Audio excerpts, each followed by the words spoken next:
अस्सलाम वालेकुम। दिलचस्प और खौफनाक कहानियों के लिए चैनल को सब्सक्राइब करके घंटी के निशान को दबा दीजिए ताकि हमारी नेक्स्ट वीडियो का नोटिफिकेशन आपको बआसानी मिल सके। जिन्नात तीन तरह की अक़साम पर मुश्तमिल होते हैं। एक वो जिनके पर होते हैं, जिनकी मदद से वो परिंदों की तरह उड़ते हैं। दूसरे सांप की शक्ल में बिलों वगैरह में रहते हैं। तीसरी किस्म आबाद होने वाले और कूच करने वालों में से है। इनमें मोमिनीन जिन्नात नमाज पढ़ते हैं, कुरान शरीफ पढ़ते हैं, लेकिन जिस तरह फरिश्ते नूर से पैदा किए गए हैं उसी तरह जिन्नात आग की पैदावार हैं। ये वो नारी मखलूक है जो मुख्तलिफ अशकाल इख्तियार कर सकती है। इंसान को अशरफुल मखलूक़ात का दर्जा दिया गया है। जिन्नात चाहे कितने भी ताकतवर क्यों ना हों, लेकिन नूरी इल्म और एक मोमिन के सामने उनकी कोई हैसियत नहीं होती। ये कहानी भी जिन्नात की एक किस्म के गिर्द घूमती दिखाई देती है। अब आप कहानी मुलाहिजा कीजिए। बहुत अरसे पहले की बात है जब मैंने पहली बार एक उस्ताद की हैसियत से शहर से 10 किलोमीटर दूर एक सरकारी स्कूल के वाइस प्रिंसिपल का मनसब संभाला था। स्कूल की इमारत रिहायशी मकानात से ज़रा अलग थलग बनी हुई थी। ये एक छोटा सा कस्बा था जिसकी आबादी तकरीबन 5000 इंसानों पर मुश्तमिल थी। अक्सर बच्चे स्कूल आने की बजाय कस्बे की गलियों में आवारा फिरते दिखाई देते थे। उन बच्चों के वालिदैन अक्सर अपने बच्चों को स्कूल जाने से मना करते थे। इससे उनकी कम इल्मी का अंदाज़ा लगाया जा सकता था। ये सब बातें मुझे स्कूल के दीगर 2 असातिज़ा से बाहिमी गुफ्तगू से मालूम हुई थी। मैंने उनकी फरसुदा सोच पर अफसोस किया, लेकिन मैं उन्हें बच्चों को स्कूल भेजने पर मजबूर नहीं कर सकता था, इसलिए खामोश हो गया। शहर दूर होने की वजह से मुझे रहने के लिए एक मकान की अशद ज़रूरत थी। स्कूल भी इतना बड़ा नहीं था जिसमें रहने के लिए कोई रिहाइश मैसर होती। मैंने अभी तक शादी का झंझट नहीं पाला था, क्योंकि मैं ज़रा आज़ाद तबीयत का बंदा था, इसलिए ज़िम्मेदारियों से घबराता था। माँ बाप अपनी ज़िंदगी बिताकर अपने खालिक हकीकी से जा मिले थे, लेकिन दीगर बहन भाइयों की नेमत से महरूम था। इसलिए अपनी मेहनत और लगन से M.Ed करके और एक जानने वाले की सिफारिश से सरकारी स्कूल टीचर की मुलाजमत हासिल की और फिर मेहनत से तरक्की करते हुए अब इस कस्बे के स्कूल का वाइस प्रिंसिपल की हैसियत से चार्ज लेने के लिए मौजूद था। इस कस्बे में मुझे इसी शर्त पर भेजा गया था कि यहाँ मुझे वाइस प्रिंसिपल के ओहदे पर तरक्की देकर भेजा गया था, जिसे मैंने खुशी खुशी कबूल कर लिया। मकान की तलाश के हवाले से मैंने अपने इस हल के लिए अपने असातिज़ा दोस्तों से जिक्र किया तो वो कहने लगे, असद साहब, आपको फ़िक्र करने की ज़रूरत नहीं है। हम आपको 2 कमरों का एक छोटा सा मकान लेकर दे देंगे और उसका किराया भी मुनासिब होगा और हर तरह से आरामदेह भी होगा। मेरे पूछने पर उन्होंने बताया कि यहीं कस्बे में एक ऐसी बेवा औरत रहती है जिसका शौहर सांप के डसने से हलाक हो गया था। उसने अपने मकान को, जो कि 4 कमरों पर मुश्तमिल था, उसमें एक दीवार खड़ी करके उसे 2 हिस्सों में तकसीम कर लिया और एक हिस्सा किराए पर उठाया था जो कि अब खाली पड़ा है। लिहाजा हमारा मशवरा माने तो वो मकान आपके लिए इंतहाई मुनासिब रहेगा। मैंने ज़्यादा पूछगछ मुनासिब न समझी और स्कूल की छुट्टी के बाद मैं एक उस्ताद के साथ उस बेवा औरत के मकान की जानिब चल दिया। कच्ची पक्की गलियों में चलते हुए हम थोड़ी ही देर में बेवा के मकान पर पहुंच गए। मकान एक ऊंचे चबूतरे पर बना हुआ था और उसके 2 दरवाजे थे। हम में से एक ने आगे बढ़कर एक बड़े दरवाजे की कुंडी बजाई तो कुछ देर के बाद अंदर से एक बुढ़िया निकली, जिसने सर पर मैली सी चादर ओढ़ रखी थी और कपड़ों से उसकी मफलूकुल हाली का अंदाज़ा हो रहा था। सलाम दुआ के बाद हमने उसे अपने आने का मकसद बयान किया और फिर कुछ ज़रूरी शराइत तय करने के बाद मैंने उसे किराए के पैसे निकाल कर उसी वक्त दे दिए ताकि वो इस रकम से अपनी ज़रूरी हाजत वगैरह पूरी कर सकें। और फिर स्कूल से अपना बैग, जिसमें मेरे ज़रूरी कागजात वगैरह और दीगर कपड़े और सामान था, लाकर बुढ़िया के मकान में रख दिया। कस्बे के लोगों ने मेरे साथ इतना ताउन ज़रूर किया कि मुझे ज़रूरत की हर चीज़ मुहैया कर दी, जिसमें 2 अदद चारपाइयाँ भी शामिल थीं। मैंने उनका शुक्रिया अदा करते हुए उनसे वो चीज़ें ले लीं। मैंने इनकार करना मुनासिब न समझा, क्योंकि मुझे तो खुद इनकी अशद ज़रूरत थी। रोज़ो शब इसी तरह गुजरने लगे। घर से स्कूल और स्कूल से घर आना जाना मामूल बन गया। गर्मी का मौसम गुजरा तो सर्दी अपने पर फैलाए नमूदार हुई। दिन भर चमकीली धूप हर सू फैली। सर्दी की शिद्दत को कम करने की भरपूर कोशिश करती, मगर नाकाम रहती। सर्दी दिन ब दिन जोर पकड़ती जा रही थी। एक दिन मैं कस्बे के दीगर 6 अफराद के साथ अपने घर के कमरे में बैठा मुख्तलिफ मौज़ूआत पर बातचीत कर रहा था कि अचानक बातों ही बातों में भूत प्रेत और चुड़ैलों का जिक्र चल निकला। मैं दरअसल शुरू से ही निडर और बहादुर वाक़ई हुआ था और इसके साथ साथ ज़रा लाउबाली तबीयत भी कूट कूट कर भरी हुई थी। मैं शुरू से ही इन भूत प्रेत और आसेब वगैरह को नहीं मानता था, मगर मुझे हैरत इस बात पर थी कि मेरे सामने पढ़ाने वाले मेरे दोनों असातिज़ा भी इस बात पर जोर दे रहे थे कि उन्होंने भूत प्रेत को ना सिर्फ देखा है बल्कि उनकी कारस्तानियों के भी चश्मदीद गवाह रहे हैं। मेरे पूछने पर उन्होंने बातों बातों में बताया कि कस्बे के शुमाल जुनूब की जानिब एक छोटा सा घना जंगल है। कस्बे के बूढ़े उस जंगल के मुतालिक बड़ी अजीबोगरीब बातें बताते आए हैं। उस जंगल में कभी कभार कस्बे के लोग भेड़ बकरियां चराने चले जाते थे। एक बार कस्बे का एक नौजवान राजू, जो कि अपनी बकरियों को हाँकता हुआ जंगल की तरफ ले जा रहा था, तो उसने देखा कि जंगल में एक जानिब बहुत पुराने खंडरात थे जिन्हें देखकर लगता था कि शायद सदियों पहले वहाँ कोई होता होगा, मगर अब इन्हें देखकर वहशतदारी होती थी। वो बड़ा हैरान हुआ और आहिस्ता आहिस्ता चलता हुआ जैसे ही उनके नज़दीक पहुंचा तो एक टूटे हुए कमरे से एक अजीबुल खलकत आदमी के बाल सरकंडों की तरह खड़े थे, जिसका रंग नारंगी था और उसने एक लंबा सा चोगा ज़ेब तन किया हुआ था। उसकी उंगलियों के बड़े बड़े नाखून, जो कि आगे से मुड़े हुए थे, एक डरावनी आवाज़ निकालता हुआ उसकी जानिब लपका। उस अफरियत के अचानक नमूदार होने पर जैसे ही उस नौजवान की निगाह पड़ी तो वो खौफजदा होकर अपनी भेड़ बकरियां वहीं छोड़कर सरपट कस्बे की जानिब भागा और सीधा घर आकर गहरे गहरे सांस लिए। फिर मुख्तसर तौर पर अपने घर वालों को उस अजीबो गरीब बला के मुतालिक बताया। फिर 3 रोज़ तक बुखार में मुब्तला रहने के बाद उसका इंतकाल हो गया और फिर किसी की हिम्मत ना हुई कि दोबारा उस जंगल का रुख करता। लेकिन काफ़ी मुद्दत गुजरने के बाद भी उस अफरियत ने कभी कस्बे के किसी शख्स को यहाँ आकर नुकसान पहुँचाने की कोशिश नहीं की। कुछ अरसे तक कस्बे के नौजवान बारी बारी अपने घरों का पहरा देते रहे कि कहीं वो बला उन्हें कोई नुकसान ना पहुँचा दे, मगर 10 रोज़ तक मुसलसल जागते रहने और चौकीदारी करने के बावजूद उन्हें वो बला कस्बे में आती नज़र नहीं आई। मैं खामोशी से उनकी बातें सुनता रहा और मेरे चेहरे पर एक मुस्कुराहट थी, जैसे मैं उन तालीम याफ्ता लोगों की जहालत पर दिल ही दिल में हंस रहा हूँ। लेकिन शायद कोई भी मेरी उस मुस्कुराहट के पीछे छुपे मेरे ख्यालात को महसूस नहीं कर सका। जब वो शख्स ये किस्सा बताकर खामोश हुआ तो मैंने कहा, मैं इन बेसरोपा बातों को कतई नहीं मानता। अगर आप लोग चाहें तो मैं खंडरात में जाकर आप लोगों के वहम को झुटला सकता हूँ। मेरी इस बात पर सब एक दूसरे का मुंह तकने लगे और मुझे अपनी इस बात का यकीन दिलाने की कोशिश करने लगे, मगर मैं बराबर इनकार की सूरत में सर हिलाता रहा। आखिर तय ये पाया कि अगर मैं अकेला उन खंडरात में 2 रातें गुजार कर वापस जिंदा लौट आया तो इसकी तमाम जिम्मेदारी मेरी अपनी होगी और वो किसी तौर पर भी कसूरवार ना होंगे। फिर ये खबर जंगल में आग की तरह सारे कस्बे में फैल गई कि स्कूल के नए वाइस प्रिंसिपल साहब पुराने खंडरात में 2 रातें गुजारने जा रहे हैं। पहले तो कस्बे के बड़े बूढ़ों ने मुझे बहुत समझाने की कोशिश की, मगर मेरी जिद को देखते हुए पीछे हट गए और मुझे मेरे हाल पर छोड़ दिया। बहुत से अफराद ऐसे थे जिनके चेहरों से अंदाज़ा होता था कि वो दिल ही दिल में मुझे उस अफरियत के हाथों ख़त्म करा बैठे हों और उन्हें मेरी जवान मौत पर दिली अफसोस हो रहा हो। फिर एक रोज़ जबकि शाम के साए गहरे हो रहे थे, मौसम में किसी कदर खुनकी थी, सर्दी आहिस्ता आहिस्ता अपने जौबन पर आ रही थी। कस्बे के लोगों ने मुझे कस्बे से दूर उस पुराने खंडरात की तरफ जाने वाले रास्ते पर छोड़ दिया और ख़ुद मुझे खुदा हाफिज़ कहते हुए वापस चल दिए।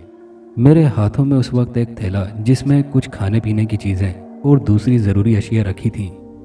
मैंने कस्बे के लोगों की बेसरोपा बातों की वजह से इन पुराने खंडरात में जाने की बात की थी, ताकि मैं वहाँ जाकर पता लगा सकूं कि आया हकीकत में वहाँ कोई गैर मरई मखलूक का बसेरा है या लोगों ने खामखा ही गलत अफवाहें फैलाकर कस्बे के लोगों को खौफजदा कर दिया है।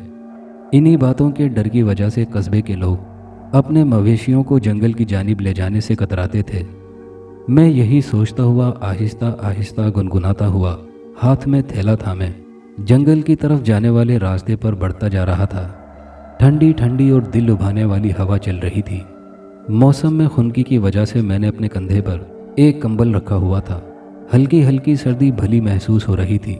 चांद अपने पूरे जौबन पर था और दूर आसमान पर एक गोल थाल की मानिंद चमक रहा था। हर तरफ चांदनी का शहर फैला हुआ था, जिससे आसपास का इलाका रोशनी में नहाया हुआ था। आहिस्ता आहिस्ता चलते हुए मैंने कुछ ही देर में उस जंगल के करीब पहुंच गया। जंगल के दरख्त दूर से किसी देव की तरह नजर आ रहे थे। एक कच्चा रास्ता सांप की मानिंद बल खाता दूर जंगल के अंदर तक जाता नजर आ रहा था। मैं अपनी धुन में आगे बढ़ता जा रहा था और साथ साथ शुमाल की तरफ भी देखता जा रहा था, क्योंकि कस्बे के लोगों ने मुझे पहले ही उन पुराने खंडरात की निशानदेही कर दी थी। इसीलिए मैं उसी जानिब देखता आगे बढ़ता जा रहा था। अभी मैंने एक फरलांग का फासला तय ही किया होगा कि दूर मुझे उन खंडरात के हेवले दिखाई दिए। जंगल के अंधेरे में वो खंडरात इंतहाई पुरस्रार और दिल दहला देने वाला मंजर पेश कर रहे थे, जिन्हें देखकर जिस्म पर हैबत तारी हो रही थी। लेकिन इसके बावजूद मैं बड़ी बेखौफी से आगे बढ़ता चला गया। अब मैंने कंधे से कंबल उतारकर अपने जिस्म के चारों तरफ लपेट लिया था, क्योंकि खुली फिजा में सर्दी सी महसूस हो रही थी। चांद की चांदनी में रास्ता साफ दिखाई देने की वजह से मैंने अभी तक टार्च रोशन नहीं की थी, क्योंकि फ़िलहाल मुझे इसकी ज़रूरत महसूस नहीं हो रही थी। लेकिन इसके बावजूद मैंने पहले ही टार्च थैले में रख ली थी, क्योंकि इसकी ज़रूरत खंडरात में पड़ सकती थी। इसके अलावा मैंने थैले में दूसरे सामान के साथ कुछ मोमबत्तियां और माचिस का एक पैकेट भी रख लिया था। खंडरात की इमारत अब मेरे आंखों के सामने थी। उसके आसार से मालूम होता था कि ये किसी वक्त पे ये इमारत बहुत खूबसूरत और दीदा ज़ेब रही होगी, मगर अब इसकी खूबसूरती नहूसत में ढल चुकी थी, जिसे देखकर खौफ आता था। एक लम्हे के लिए तो मैंने सोचा कि वापस भाग जाऊं, मगर फिर मैंने इसे अपनी अना का मसला बनाते हुए खंडरात की जानिब पेशकदमी जारी रखी, क्योंकि इस तरह वापस लौट जाने से सारे कस्बे में मेरी बेइज्जती होती, जो कि मुझे कतई कबूल न थी। इसलिए मैंने ये सोचते हुए कि अब चाहे जान ही क्यों न चली जाए, मैं मुकर्ररा मुद्दत उन खंडरात में गुजार कर ही लौटूंगा। ये सोचते हुए मैंने थैले में हाथ डालकर टार्च निकाली और उसका रुख उन भयानक दिखाई देने वाले खंडरात की तरफ करके बटन दबा दिया। रोशनी का एक तेज धारा सामने पड़ा और उसमें हर शे वाजे और साफ नजर आने लगी। मैंने हाथ घुमा घुमा कर खंडरात के चारों तरफ रोशनी फेंकना शुरू की तो देखा कि सामने के रुख एक लंबा बरामदा बना हुआ था, जिसकी छत कहीं कहीं से उधड़कर जमी बोस हो चुकी थी और उनमें बने बड़े बड़े सुराख वाजे दिखाई दे रहे थे। बरामदे के बाद एक बड़ा सा कमरा था और फिर उसके साथ ही दो और कमरे बने हुए थे, जिनके दरवाजे गायब थे या शायद कोई उखाड़ कर ले गया था। मैंने जैसे ही एक कमरे में रोशनी फेंकी तो चिमकादड़ों का हजूम शोर मचाता हुआ कमरे से निकला और बाहर तारीक फिजा में तहलील हो गया। यूं अचानक बहुत सी चिमकादड़ों का कमरे से निकलकर बाहर की जानिब उड़ते हुए निकलना और रात की सहमा देने वाली गंभीर खामोशी में उनके परों की फड़फड़ाहट अजीब वहशत तारी कर रही थी। लातादाद बड़ी बड़ी सियाह चिमकादड़ों ने एक उधम मचा दिया था और आसमान पर जा बजा सियाह चिमकादड़ों का सैलाब उमड़ आया था। मैंने अपने रहने के लिए कोई साफ सी जगह का इंतखाब करना चाहा, लेकिन कमरों में बेइंतहा गंदगी और बदबू फैली हुई थी। वहाँ तो एक पल खड़ा होना भी दुश्वार महसूस हो रहा था। ये देखकर मैंने घूम फिर कर दूसरे कमरों का जायज़ा लेना शुरू किया। जो इमारत बाहर से छोटी सी मालूम हो रही थी, मगर अंदर से उसमें बरामदों और कमरों का जाल सा फैला हुआ था।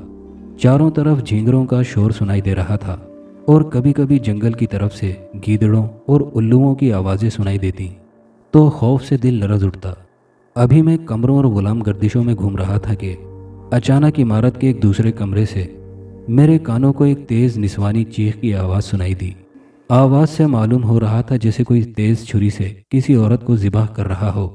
खौफ से मेरे जिस्म के रोंगटे खड़े हो गए।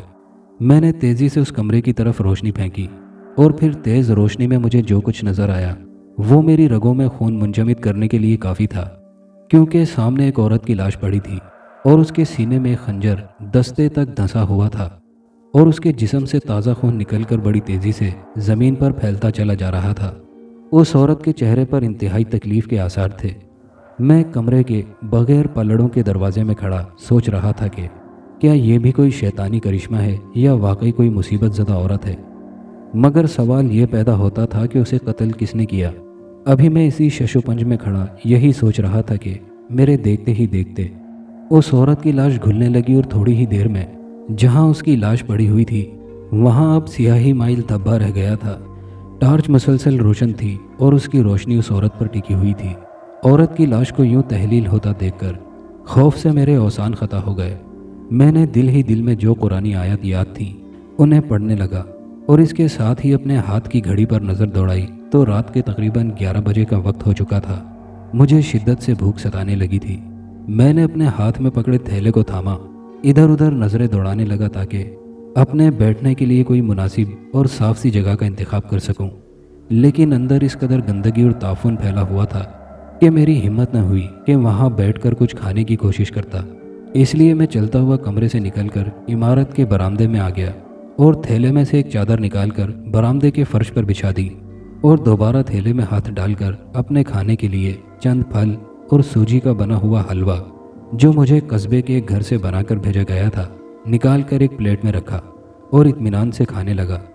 और एक बोतल जिसमें पीने का साफ पानी भरा हुआ था, उसमें से एक गिलास पानी पीकर बोतल दोबारा बंद की और उसे थैले में रखकर बरामदे की दीवार से टेक लगाकर बैठ गया। रात आहिस्ता आहिस्ता बीत रही थी। आसमान पर सितारे अपनी भरपूर चमक के साथ बड़े गौर से मेरी तरफ देख रहे थे और चांद अपने पूरे शबाब के साथ अपने सफ़र में महव था। बरामदे की छत कहीं कहीं से टूटी होने की वजह से मुझे बाहर का मंजर साफ दिखाई दे रहा था, इसलिए मैंने टार्च बुझाकर वापस थैले में रख दी थी। कुछ देर तक सकूत रहा और मैं सोचने लगा कि जिस तरह उस औरत वाला वाकया पेश आया है, इस तरह तो यही लगता है कि ये हनरात वाकई आसिफ ज़दा हैं और लोगों की बताई हुई बातों से तो यही जाहिर हो रहा था। लेकिन मुझे इस बात का इत्मीनान था कि उस वाकये के बाद से अभी तक कुछ और अनहोनी नहीं हुई थी, इसलिए मैं बेखौफी से बैठा यही सोचता रहा। लेकिन ये मेरी खाम ख्याली थी। अभी मैं इन्हीं सोचों में गर्क था कि मुझे यूं महसूस हुआ जैसे कोई इंतहाई दबे कदमों से मेरे पीछे वाली दीवार की तरफ से मेरी जानिब बढ़ रहा है। मैंने जल्दी से थैले से टार्च निकालकर उसकी रोशनी उसकी जानिब फेंकी, जहां से मुझे उन पुरस्रार कदमों की आहटें सुनाई दी थी। लेकिन मुझे वहां रोशनी में कुछ दिखाई नहीं दिया। मैंने इसे अपना वहम समझते हुए टार्च बुझाकर दोबारा थैले के साथ ही रख दिया।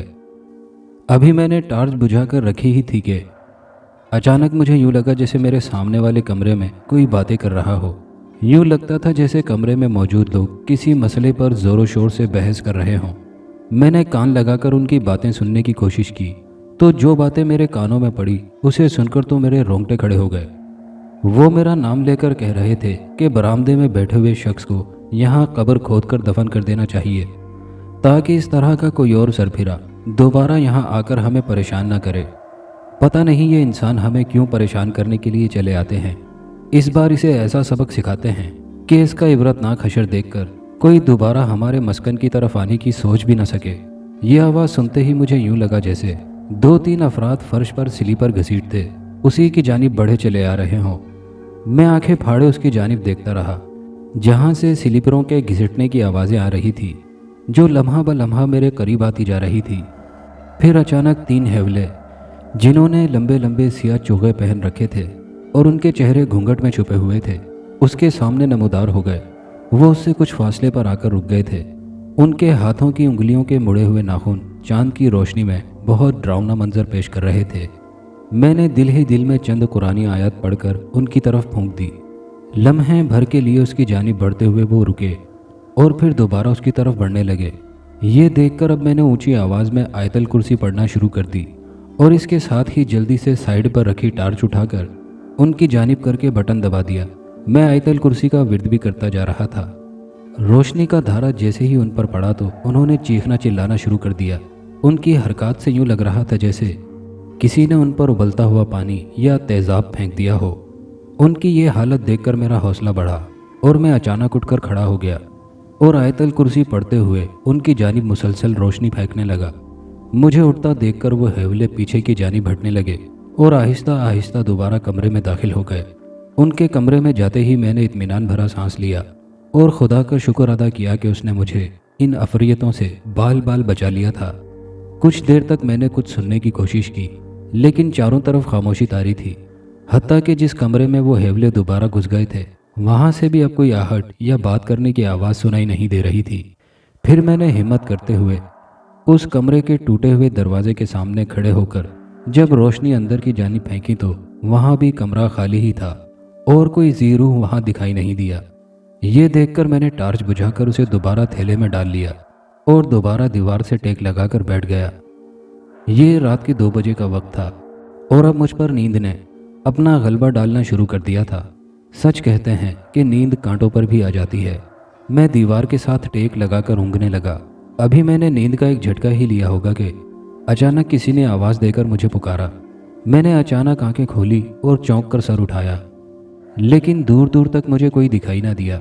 मुझे बड़ी हैरत हुई कि किसने मेरा नाम लेकर पुकारा और अब कहीं दिखाई भी नहीं दे रहा था। अभी मैं यही सोच रहा था कि हैरत से मेरा मुंह खुल गया। चंद फासले पर मेरे सामने कटा हुआ एक इंसानी सर रखा हुआ था, जिसकी आंखों से रोशनी के धारे निकल रहे थे और उसकी खुली हुई सुर्ख आंखों में जैसे खून उतर आया था। खोपड़ी के नथनों के बाल बाहर तक निकले हुए थे और उसका गर्दन तक कटा हुआ सर, जिसमें से गाढ़ा खून निकलकर फर्श पर एक तालाब की सूरत में इकट्ठा हो रहा था। सर के बाल सरकंडों की मानिंद खड़े हुए थे और उसकी आंखों से निकलने वाली रोशनी का धारा सीधा मेरे चेहरे पर ही पड़ रहा था। कटे हुए सर के जबड़ों से लंबे और मुड़े हुए दांत साफ दिखाई दे रहे थे। मैं खौफ और दहशत से उसकी जानिब देखने लगा। कुछ देर तक वो सर खामोशी से मुझ पर रोशनी फेंकता रहा। उसके बाद वो ज़मीन से एक पतंग की सूरत ऊपर की जानिब उठने लगा। मैं उस पर नजरें जमाए देखता रहा। वो सर आहिस्ता आहिस्ता ऊपर उठता ऐन मेरे सर के ऊपर आकर ठहर गया और उसमें से टपकता हुआ बदबूदार खून एक पतली सी धार की सूरत में मुझ पर गिरने लगा। उस निकलने वाले खून से अजीब सी सड़ान फैलने लगी थी, जिसकी बदबू से मुझे मतली होने लगी। कुछ देर तक खून मुझ पर गिरता रहा और उस दौरान मुझे यूं महसूस हो रहा था जैसे मेरे तन बदन में किसी ने आग के अंगारे भर दिए हों। मेरा तमाम जिस्म दहकने लगा था। मैंने जल्दी से टार्च उसकी जानिब करके ज़ोर ज़ोर से आयतल कुर्सी और सूरह फातिहा की तिलावत शुरू कर दी। मेरे मुंह से कुरानी आयत के अल्फाज सुनते ही वो सर चीखता हुआ यूं गायब हो गया जैसे उसका कोई वजूद ही ना हो। उसे गायब होता देखकर मैंने जल्दी से अपने ऊपर ओढ़ा हुआ कंबल उतार फेंका और फिर कमीज़ भी उतार फेंक दी। कंबल और कमीज़ खून से तरबतर हो गए थे। कपड़े उतार फेंकने के बावजूद मेरे तमाम जिस्म में आग लगी हुई थी। न जाने वो किस किस्म का खून था जिसने मुझ पर तेज़ाब का सा असर किया था। फिर आहिस्ता आहिस्ता आग की गर्मी कम होना शुरू हुई तो मैंने कंबल के बच जाने वाले खुश्क हिस्से से अपने बदन और सर से खून साफ करना शुरू किया, जो कि अब पापड़ियों की सूरत इख्तियार कर चुका था। खून साफ करने के बाद मैंने थैले में से एक साफ कमीज़ निकाल कर पहनी और कंबल को एक तरफ रख दिया क्योंकि वो खून से भरा हुआ था। फिर सारी रात मेरी आंखों में से नींद गायब रही और मैं उस कटे हुए सर के मुतालिक सोचता रहा। अब आहिस्ता आहिस्ता सुबह का उजाला नमूदार होने लगा था और सुबह का उजाला फैलते ही मेरी हैरत की इंतहा न रही कि रात को जो कपड़े खून से तर हो गए थे वो अब बिल्कुल साफ थे और उन्हें देखकर यूँ महसूस हो रहा था जैसे कभी उन पर कोई दाग तक न लगा हो। मैं समझ गया कि रात भर वो शैतानी करिश्मा साजियाँ देखता रहा है। मैंने बोतल में से पानी निकालकर मुंह धोया और कुल्ली करके थैले में से खाने के लिए फल वगैरह और बिस्किट निकाले और उनसे पेट भरा। धूप फैलते ही इमारत में किसी कदर घुटन का एहसास बढ़ गया था। मैंने थैला एक जानिब रखा और इमारत से बाहर आ गया। दूर दूर तक जंगल फैला हुआ था और किसी इंसान का साया तक नज़र नहीं आ रहा था। मैं टहलता हुआ जंगल के अंदर की जानिब चल दिया। जंगल में जा बजा झाड़ियाँ और दरख्तों की बहुतात थी, जिसमें जंगली जानवर इधर उधर भागते हुए नजर आ रहे थे। कुछ नेवले जो अपनी नन्ही नन्ही आंखों से उसी की जानिब घूर रहे थे, उसे अपनी जानिब बढ़ते देखकर यूं झाड़ियों में जा छुपे। रंग बरंगे हशरातुल अर्ज़ ज़मीन पर रेंगते दिखाई दिए। मैंने मज़ीद आगे जाने का इरादा तर्क किया और वापस खंडरात की जानिब पलट गया, क्योंकि मुझे जंगल में अपने काम की कोई चीज़ नज़र नहीं आ रही थी। इसलिए मैंने मज़ीद आगे जाना मुनासिब न समझा। वापस खंडरात में आकर मैंने चादर पर आलती पालती मारकर थैले में से एक किताब निकाली और उसकी वर्क गर्दानी करने लगा और फिर वक्त गुजरने का एहसास तक नहीं हुआ और शाम सर पर आ पहुंची। मैंने कुछ फल वगैरह और बिस्किटों से पेट की आग बुझाई और आराम से चादर पर पांव फैलाकर बैठ गया और इंतज़ार करने लगा कि देखें आज वो शैतानी रूहें उसे किस भेस में दिखाई देती हैं। रात के साए पर फैलाए आहिस्ता आहिस्ता इमारत पर छा रहे थे। इमारत अपनी तमाम तर नहूसत के साथ अंधेरे में गुम होती जा रही थी। जंगल से आने वाला जानवरों का शोर माहौल को नाखुशगवार बना रहा था। आज उसे लगड़ वगड़ और गीदड़ों की आवाज़ें साफ सुनाई दे रही थी। मैं दीवार से कमर टिकाए बैठा था कि मुझे अपने सर के ऊपर किसी उल्लू के चिल्लाने की आवाज़ सुनाई दी। میں نے एकदम चौंक कर सर उठाया तो मुझे चांद की रोशनी में बरामदे की छत में बने हुए सुराख से एक उल्लू का चेहरा दिखाई दिया, जिसकी बड़ी बड़ी आंखों में वहशत नुमायां थी और उसकी नज़रें उसी पर जमी हुई थीं। और फिर देखते ही देखते उस उल्लू का चेहरा किसी चुड़ैल के चेहरे में तब्दील होना शुरू हो गया, जिसके मुंह से निकले हुए 2 दांत जिनसे खून टपक रहा था मुंह खोले उसकी जानिब देख रही थी। मैं खौफजदा नज़रों से उसको देख रहा था कि अचानक वो गायब हो गई और फिर उसे यूं लगा जैसे किसी ने उसकी कमर में खंजर घोंप दिया हो। तकलीफ की शिद्दत से मेरे मुंह से दर्दनाक चीख निकल गई और मैंने घबराकर अपने पहलू पर हाथ रख लिया, जिसमें से ताज़ा खून निकलने लगा था। मैंने सर घुमाकर देखा तो मेरे बाएं जानिब वही चुड़ैल खड़ी कह लगा रही थी। मेरे जिस्म का सारा खून जिस्म में ही जम गया था।